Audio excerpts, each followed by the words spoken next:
student have the access of all the subjects anytime, anywhere through the recorded sessions.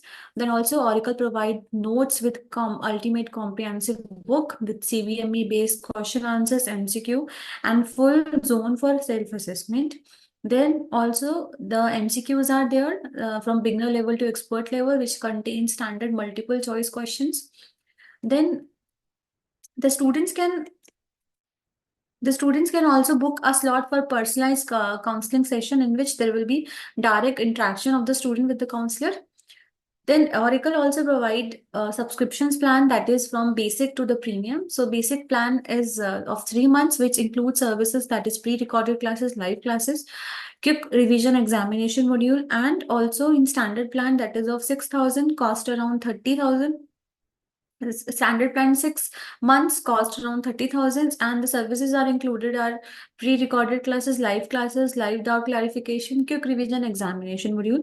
Then also we have premium plans that is of 12 months, which cost around 50,000, and all the services that is provided by Auricle are included in premium plan, like pre-recorded classes, live doubt clarification, one-to-one personalized guidance, note and quick revision examination module. So I would recommend all the student to take a premium plan because it contains all the features that is provided by Auricle, and also for instant 20% discount you can use my code that is Aancha20. So let's proceed with today's class, that is over urine formation. This is the clinical case scenario that we're going to discuss in the end of today's session. So starting from the introduction part, so as we know that urine formation is a blood cleansing function, okay? And normally 1300 ml of blood, that is about 26% of total cardiac output, enters the kidney, and kidney excretes the unwanted substances along with water from the blood as urine. So basically those substances which is not needed by the body, that get rid out of the body with urine. Right. So when we talk about the normal urine output, so it is approximately 1 to 1.5 liter per day. So this is the total urine output per day. Okay. And whenever we look at the GFR is glomerular filtration rate, means how much amount of blood is going to filtered by the kidney. It is approximately 180 liter per day. And the urine output is 1 to 1.5 liter, means 99% of water basically of content along with water get reabsorbed, and only 1% is responsible for the formation of urine, right?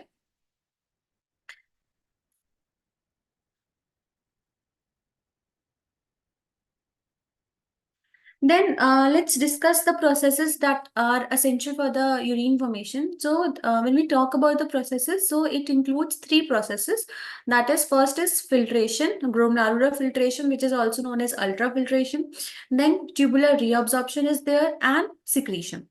So when blood passes through the glomerular capillaries, the plasma is filtered into the Bowman's capsule, and this process is known as glomerular filtration rate.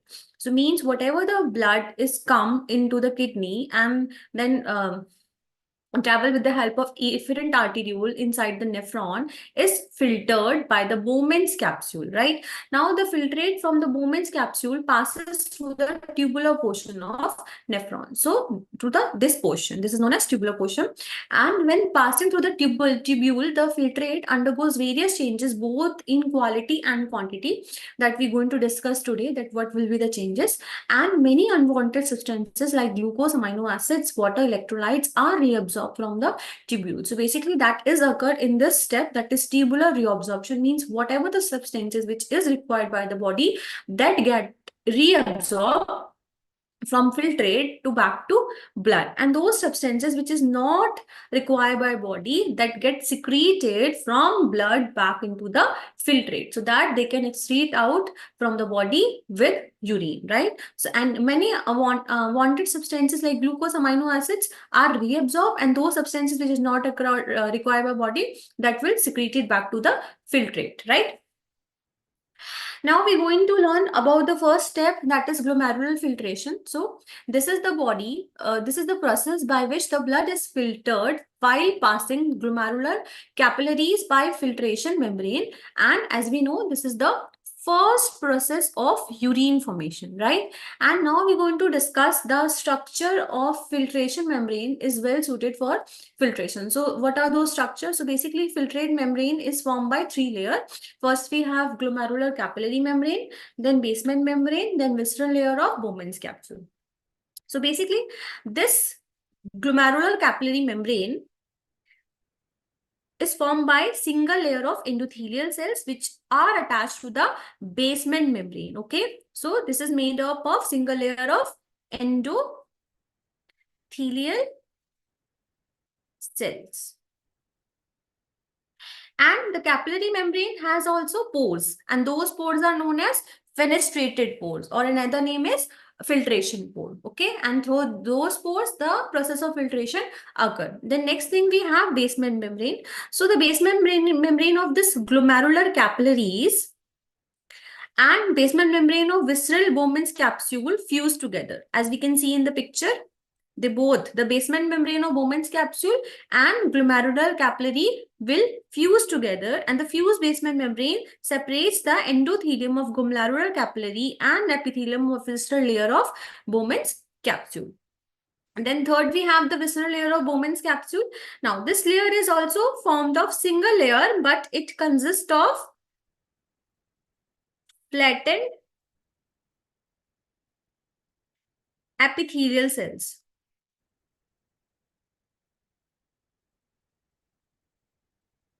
Right, resting on basement membrane, and each cell is connected with basement membrane by cytoplasmic extension, and those extensions are known as pedicles.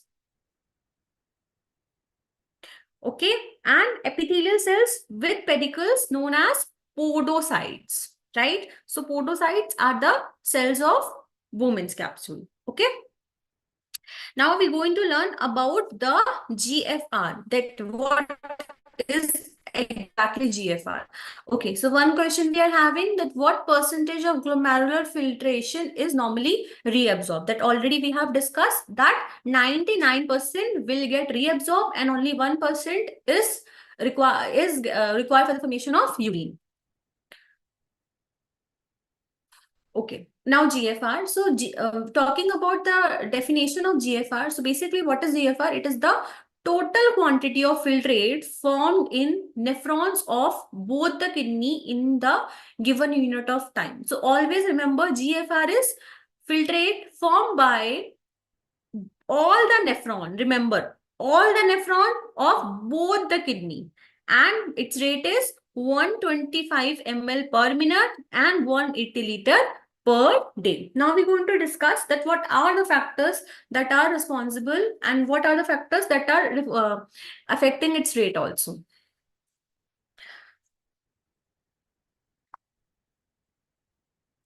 So as we have discussed, the GFR is 180 liter per day.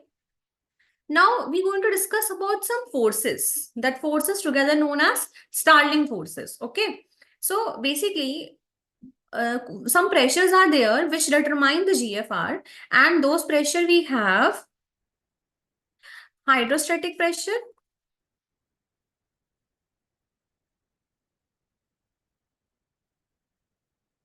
and osmotic pressure. You can also call it oncotic pressure, because here the pressure which are exerted by plasma protein. So oncotic also you can call. Then in hydrostatic pressure, we have two. The hydrostatic pressure exerted by glomerular capillaries and the hydrostatic pressure which is exerted by Bowman's capsule.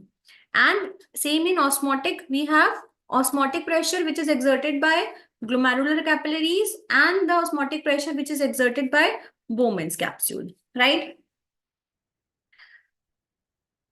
So if I draw here the afferent arteriole, then we have glomerulus, then we have efferent arteriole, right? So this is afferent and this is efferent. And here we have glomerular capillaries and this is Bowman's capsule.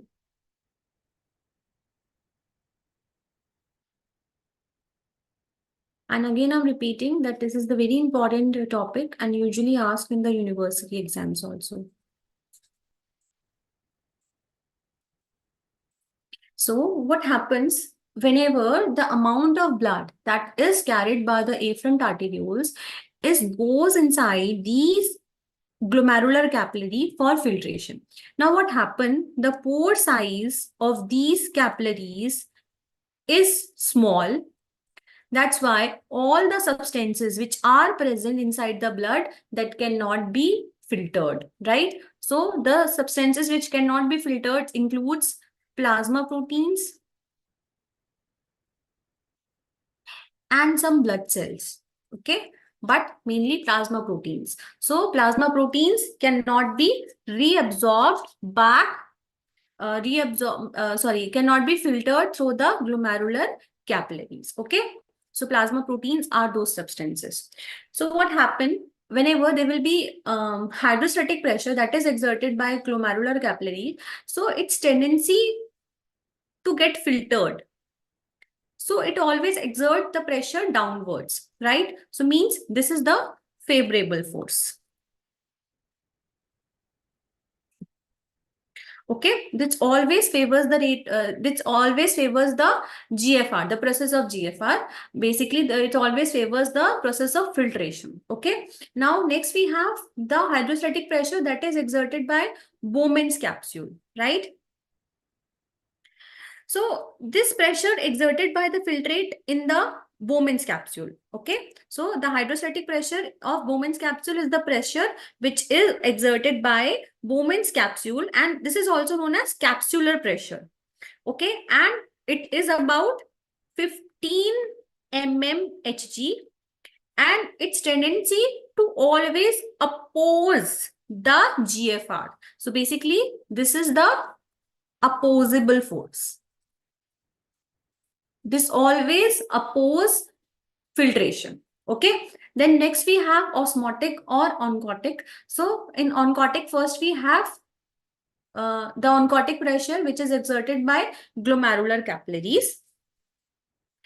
So this is the pressure that is exerted by plasma proteins in these glomeruli, and the plasma proteins are not filtered through the glomerular as the pore size is very small and the size of the proteins are very large. So they always develop a colloidal osmotic pressure which is about 25 mmHg, and its tendency to hold maximum amount of water along with this also. So it also oppose the filtration. Okay. So again, this is a opposable force. So here we have discussed forward pressure, the hydrostatic pressure exerted by glomerular capillary. It is favorable. It favors GFR. The Bowman's capsule, the hydrostatic pressure exerted by Bowman's capsule is opposable. And the osmotic pressure exerted by glomerular capillary try to hold maximum amount of blood, maximum amount of water. So again, it is also opposable. Then next we have the osmotic pressure exerted by Bowman's capsule. Now, as we have seen that as the pore size of the glomerular capillaries is very small, so no plasma proteins will get filtered here. So that's why this force is always considered to as 0. Okay. So osmotic pressure exerted by Bowman's capsule is always remain 0 because no protein get filtered through these glomerular capillary. Right. So we have studied that 4 pressures are there. 2 are opposable and 1 is favorable and the another one is 0. So by using these forces, now we can determine the net filtration pressure. Okay. Net filtration pressure. So it is, as we have seen, it will be glomerular capillary pressure that we have seen minus colloidal osmotic pressure plus hydrostatic pressure in Bowman's capsule. So through this, we can calculate the net filtration pressure, and here we will not mention this osmotic pressure because we know that the value of osmotic pressure of Bowman's capsule is 0, right? So it will be glomerular capillary pressure minus bracket colloidal osmotic pressure plus hydrostatic pressure in Bowman's capsule, and it will remain between 10 mmHg to 20 mmHg. Right? So this is all about the calculation, the net filtration pressure. Okay. Now we will see that how we can calculate GFR. So there is a formula.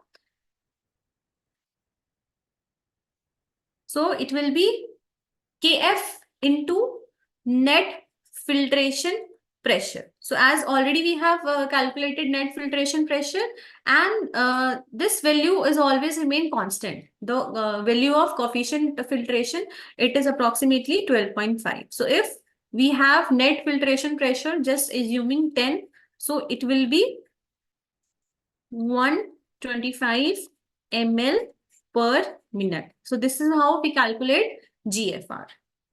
I hope this is all clear to all the students. So basically, if we talk about the Starling forces,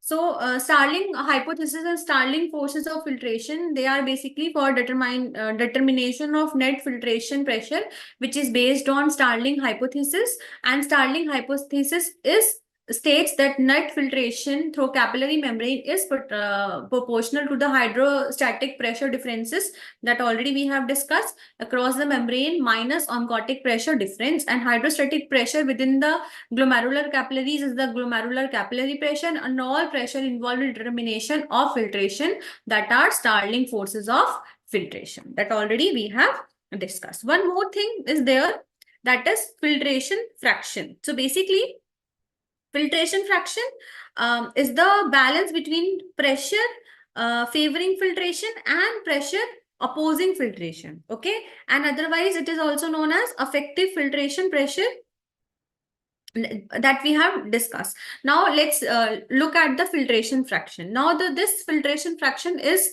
fraction basically in terms of net filtration pressure, it is the GFR per mmHg of net net pressure. Okay, and if we talk about the filtration coefficient here, so we have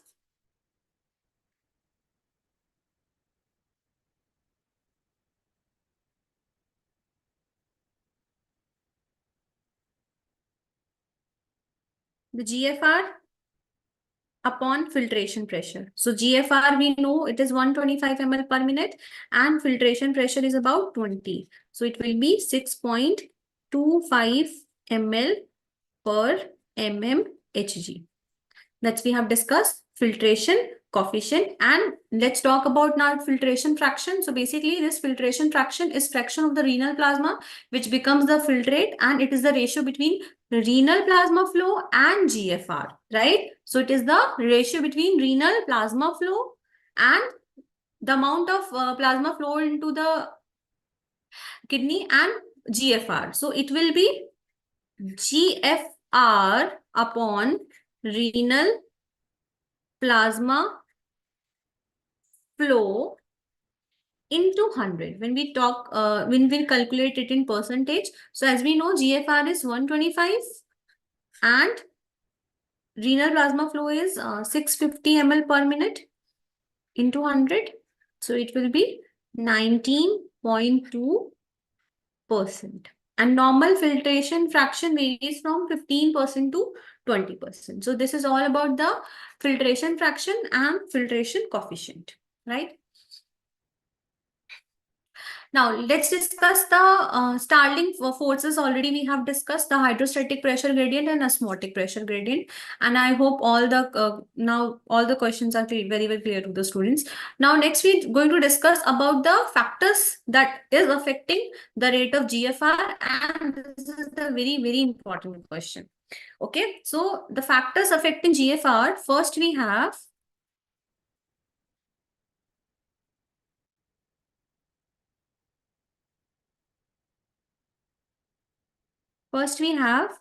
renal blood flow.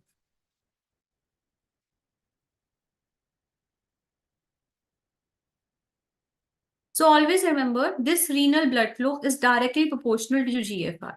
So if the amount of blood that is coming to the kidney will increase, so directly GFR, the rate of filtration will also increase. So if this will increase, then GFR also increase. So this is directly proportional. Okay. Then next we have tubulo-glomerular feedback that already we have discussed in the last class also. So basically, this is the feedback. Basically, it is the mechanism that regulates GFR through renal tubule and macula densa. So we have seen that the macula densa of the juxtaglomerular apparatus is sensitive to sodium chloride in the tubular fluid. And when the glomerular filtrate pass through the terminal portion of thick ascending segment, macula densa act as a sensor, right? It detects the concentration of sodium and in the tubular fluid and accordingly alters the glomerular blood flow and GFR, right? So whenever there will be increase in GFR, means there will be increase in NaCl in lumen, right? That will be sensed by macula densa, and in response to that, it will secrete adenosine, which will constrict afferent arteriole, and there will be decrease in GFR, right? So that is how this tubuloglomerular feedback also affects the rate of GFR, right? Now, next we have the glomerular capillary pressure. The third we have glomerular capillary pressure.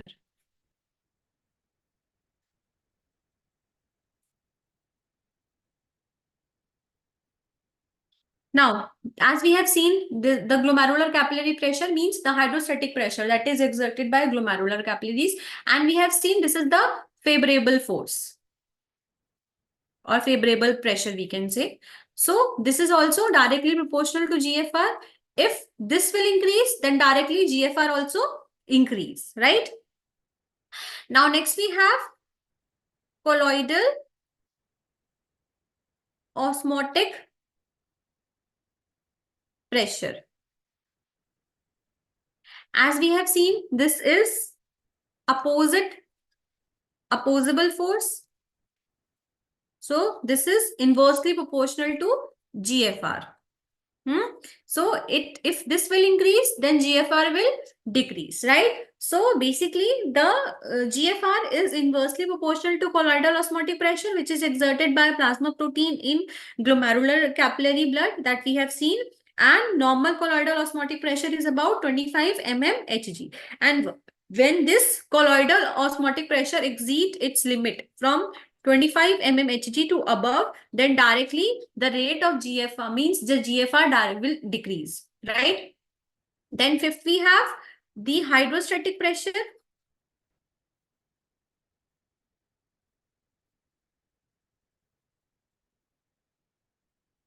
In Bowman's capsule.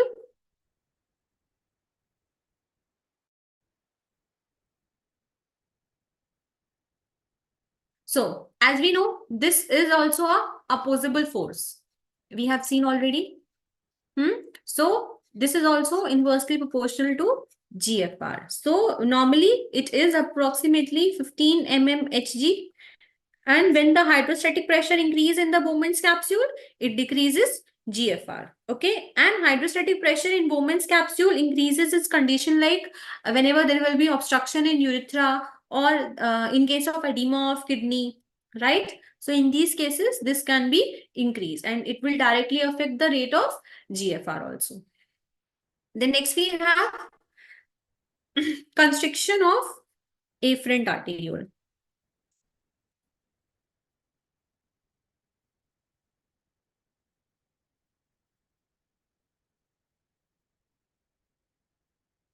So as we know that whenever there will be constriction in afferent arteriole, so means ultimately there will be less flow of blood, right? So means renal blood flow will be very less, right? So if there will be constriction in the afferent arteriole, means less amount of blood will be there. So ultimately GFR will decrease, right? So whenever there will be constriction of afferent arteriole, the GFR will decrease. Okay. Now next we have the seventh. Whenever there is constriction of efferent arteriole.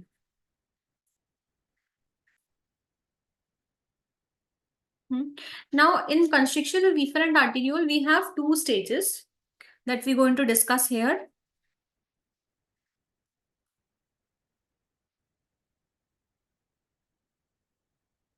Okay, so basically what happened whenever there will be constriction in the efferent arteriole, initially it will increase the GFR because stagnation of blood in the capillaries. Means if there will be constriction here, so obviously there will be backflow of blood and there will be more filtration.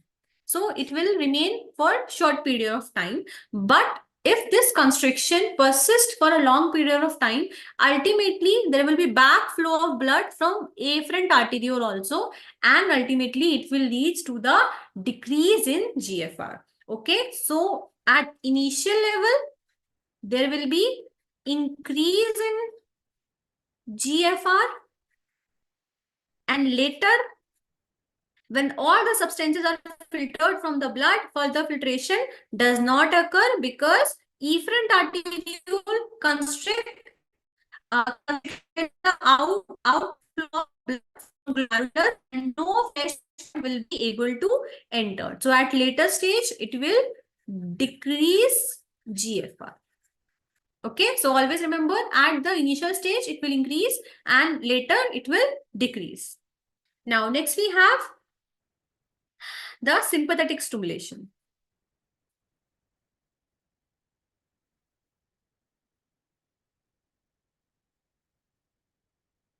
So, whenever there will be sympathetic stimulation, so at that time, as we know, afferent and efferent arteriole both are supplied by sympathetic nerve. Okay, so mild or moderate stimulation of sympathetic nerve does not cause any significant changes either in blood flow or in GFR.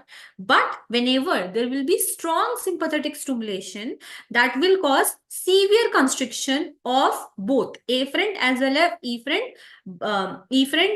arteriole. So ultimately, it will decrease the rate of GFR. Okay, but mild or moderate will not cause any change when there will be strong sympathetic stimulation.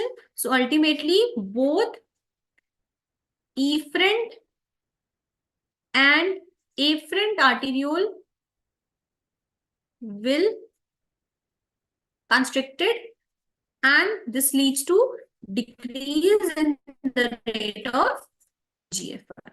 Okay. Now, next we have surface area of capillary membrane. So,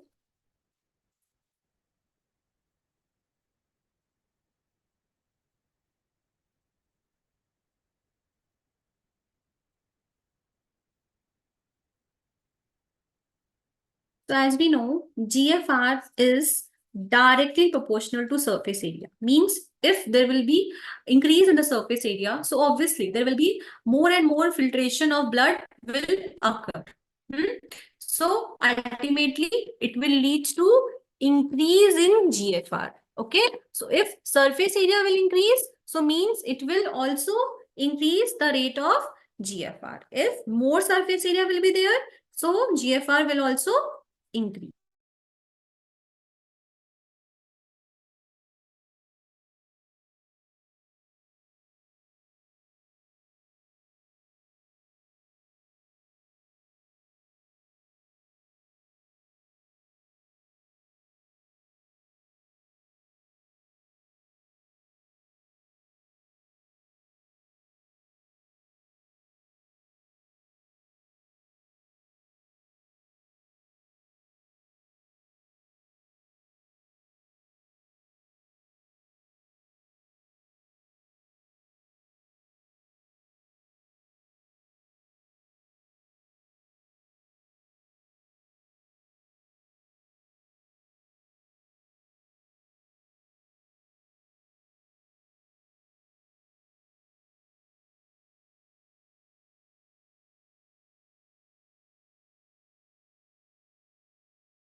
Not able to share my screen.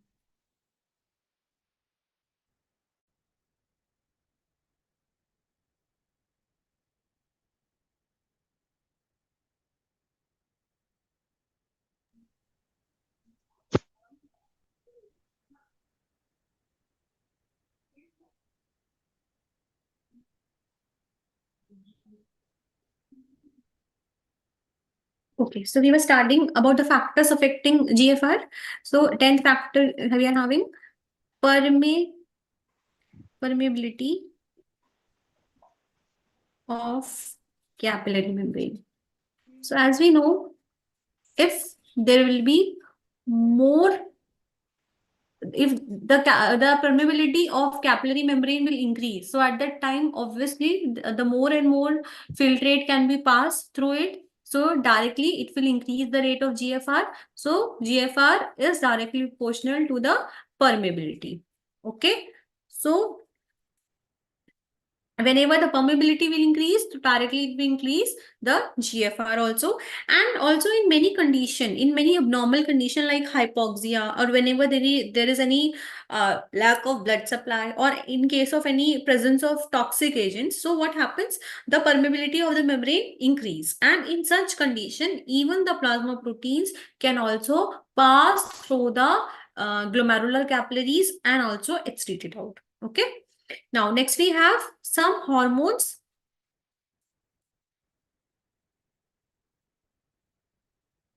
So basically, many hormones and some secretory factors also alters the GFR by affecting the blood flow through glomerular. And we're going to discuss the factors which increases GFR by vasodilation, increases GFR by vasodilation. It includes like uh, ANP, arterial natriuretic peptide, then cyclic AMP, and like dopamine, and the factors which are responsible for decreasing GFR by vasoconstriction. So those includes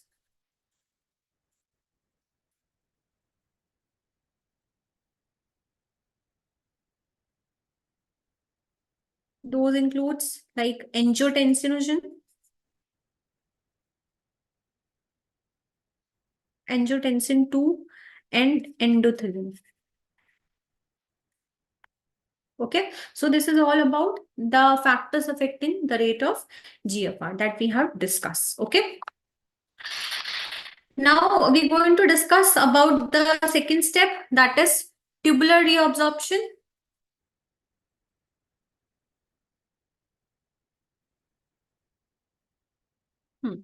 So basically, tubular reabsorption is the process by which electrolytes and other substances are transported from renal tubule to back to blood, and when the glomerular filtrate flows through the tubular portion of nephron, both quantitative and qualitative changes occur, and large quantity of water, more than 99% electrolytes and other substances are reabsorbed by tubular epithelial cells. The reabsorbed substance move into interstitial fluid of renal medulla, and from here the substances move into the blood in peritubular capillaries.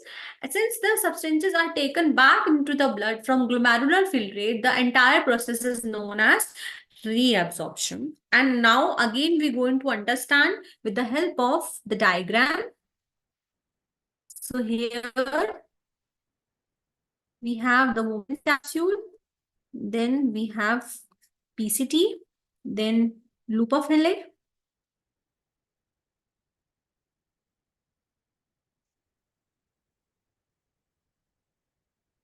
then we have DCT, then we have collecting duct. Okay, so as we know,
So this PCT will be there. So now we're going to discuss that what will be the steps and what will be the things that will be get reabsorbed from this filtrate back into the blood. So this is we are having the vasa recta that I have drawn. Okay. So from PCT, basically what happens. So first we should learn that what are the mechanisms that is responsible for the process of reabsorption, right? So the basic transport mechanism involved in tubular reabsorption is active reabsorption and passive reabsorption. Okay. So what is active reabsorption?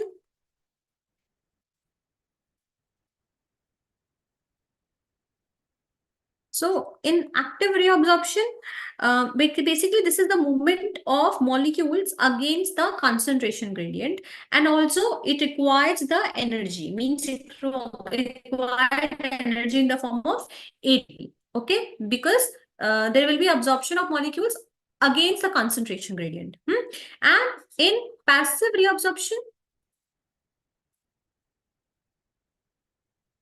there will be absorption of molecules along the concentration gradient, and in this process it is not required any energy. Okay, so in active reabsorption there will be requirement of energy, and in passive there will be no requirement of energy. So substances that get reabsorbed actively includes so substances like calcium, potassium, phosphate, sulfate, bicarbonates, and amino acids are also there. And the substances which get absorbed passively, it includes water, chloride, urea. Okay, so these are the substances that get absorbed by passive process, and the substances that already have mentioned that get absorbed by active process and they require energy. Okay, now another thing is there that in secondary active transport there is two type of transport. The first is co-transport, or it is also known as symport.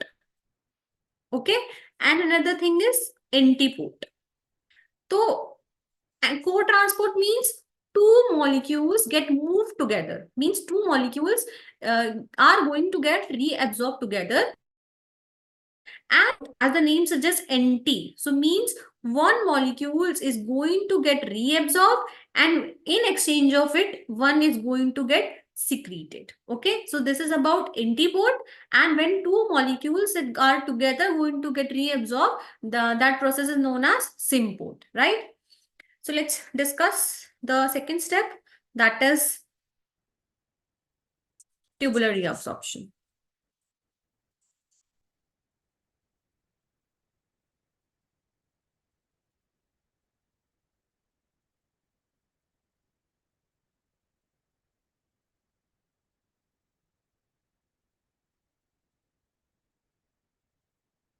Okay, so in PCT there will be reabsorption of substances from this filtrate back into the blood through secondary active transport, and there will be reabsorption of sodium and glucose by co-transport, that already we have discussed. There will be reabsorption of sodium and amino acid again by co-transport, and sodium and inorganic phosphate, they will reabsorb again by co-transport, and there will be sodium and hydrogen transport by antiport.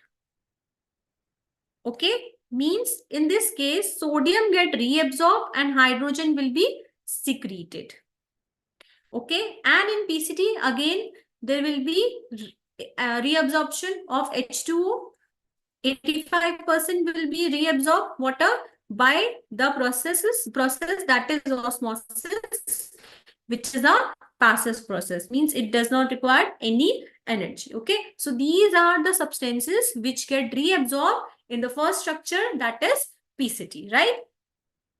Now another thing, we have this structure that is loop of Henle, in which first we're going to discuss the role of descending limb. Okay, so this descending limb is permeable for H2O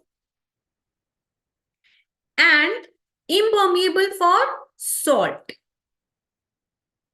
means it will allow the reabsorption of water from this filtrate to back to blood, and it will prevent the reabsorption of salt from filtrate to back to the blood. Okay, so this is all about the descending limb, in which there will be reabsorption of H2O will occur, but the salts will not get reabsorbed, right? Now let's talk about the ascending limb. So as we can see, the ascending limb has two parts. The one is the thin part and the second is the thick part. So let's first discuss the whole about the ascending limb. Now this ascending limb is permeable to salt but impermeable to water. So means it will allow the reabsorption of salt, but it will not allow reabsorption of H2O. Okay. And in this thick part, there is a presence of a very important channel, that is sodium, potassium, 2 chloride. Means here, from here, sodium, potassium and 2 chloride will get reabsorbed. Okay. Now, next we have this DCT.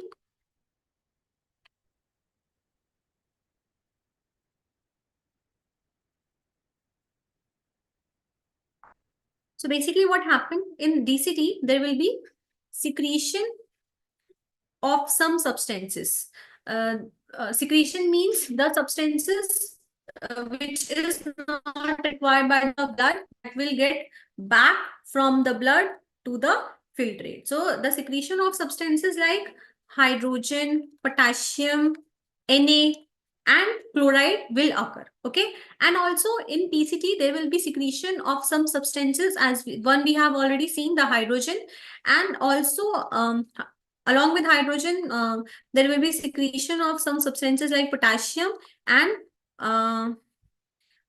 sorry, not potassium, the ammonia and creatinine. Okay. In PCT, secretion of these substances also occur, and in DCT, there will be secretion of these substances will occur. Okay. Now let's talk about the last part, that is collecting tubule. Now, in collecting duct, there will be reabsorption of H2O, only 15% will be affected by the effect of hormone that is known as ADH or vasopressin. Okay. Now again we're going to discuss this whole mechanism of urine formation one by one. So as first already we have discussed the first process, that was glomerular filtration.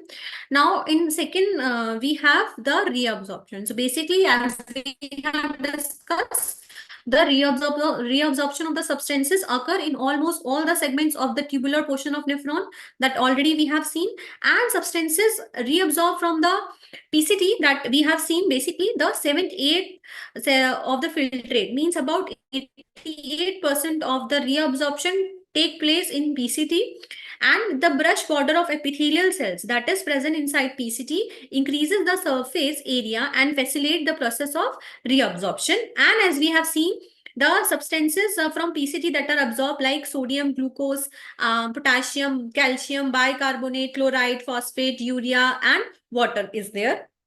Then let's discuss the substances that can reabsorb by the loop of Henle. So basically the substances reabsorbed from loop of Henle include sodium and calcium, and the substances along with sodium and calcium, it also includes H2O in descending limb, right? Now let's discuss about the regulation of tubular reabsorption, and in that we're going to discuss about the role of the hormones. Okay.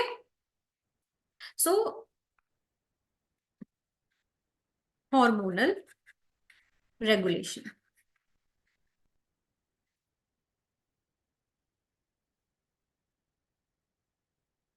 Tubular absorption.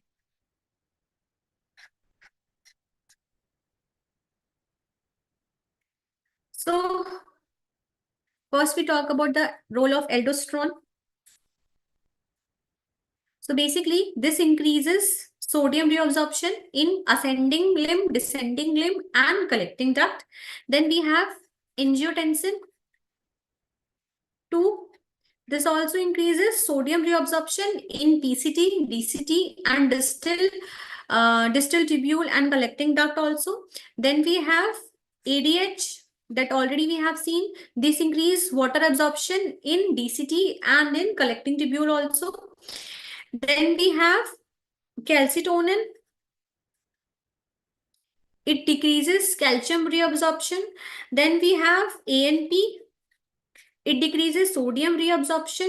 So this is all about the hormonal regulation of tubular reabsorption. Okay. Now discuss the reabsorption of some important substances like reabsorption of sodium first. So as we know from the glomerular filtration, 99% of sodium is reabsorbed and 2/3 of sodium is absorbed in PCT. Means 66% is going to absorb in PCT and rest is going to absorb in descending limb and in collecting duct also. Then also the active reabsorption of sodium ions from lumen into the tubulus occurs by exchange of hydrogen ion also, that we have seen in the case of antipode. And also the reabsorption of this sodium occurs in the process of symport also, that also we have seen. And this sodium is pumped outside the cells by sodium potassium pump, and this pump moves 3 sodium ion from the cells into interstitium and 2 potassium ion from the interstitium into the cells also, right? Now next we have the reabsorption of water. So as we have seen that this reabsorption of water occur from PCT, DCT and in collecting tubule, right? So reabsorption of water from PCT, as we have seen, that will be occurred by obligatory water resorption, and the reabsorption of water from DCT and collecting duct occurs through facultative water resorption.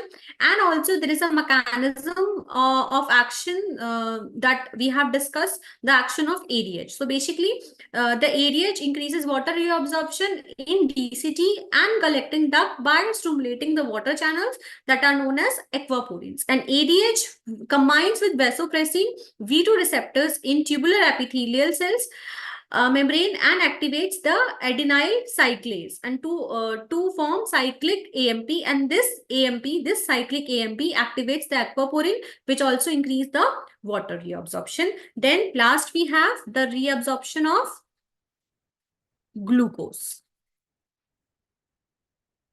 So as we know, the maximum absorption of water, the maximum absorption of glucose occurs inside PCT with the help of the mechanism that we have discussed, that is symport.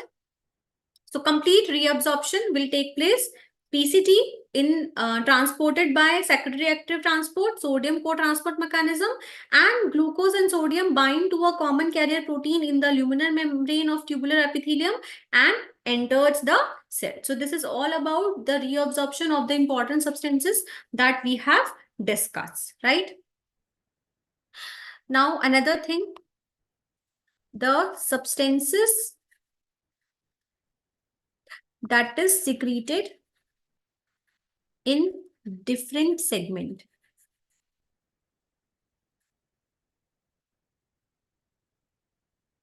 So here potassium is actively secreted by sodium potassium pump in PCT and in DCT also. Then ammonia is also secreted by in PCT. Then hydrogen ion are also excreted in PCT, and maximum hydrogen ion secretion occurs in PCT. Then urea is secreted in loop of Henle. Always remember, the secretion of potassium occurs in PCT and in DCT and in collecting tubule. The secretion of ammonia occurs in PCT. Then maximum hydrogen secretion occurs in PCT, and urea, the secretion of urea occurs in loop of Henle. So this is all about the process of urine formation, and I hope this class is very useful for all the students. Now let's discuss the clinical case scenario that we have. And now I hope all the students can give the answer of this question. So, Mr. Patel, a 40-year-old male present to the clinic complaining of increased thirst, frequent urination, and generalized weakness. His medical history includes hypertension. Upon examination, his blood pressure is 140 by 90 mmHg, and he appears dehydrated. Laboratory results show elevated blood glucose level and presence of ketone in his urine. A urine specific gravity of 1.030 is noted. Which renal structure play an important and crucial role in glucose reabsorption and is likely affected in this case? So basically what they have asked, that glucose reabsorption is occurred in which part of the nephron? And I know that all the students know the answer. Just now we have discussed. The options are glomerulus, PCT, loop of Henle, and DCT. Giving you 30 seconds to answer.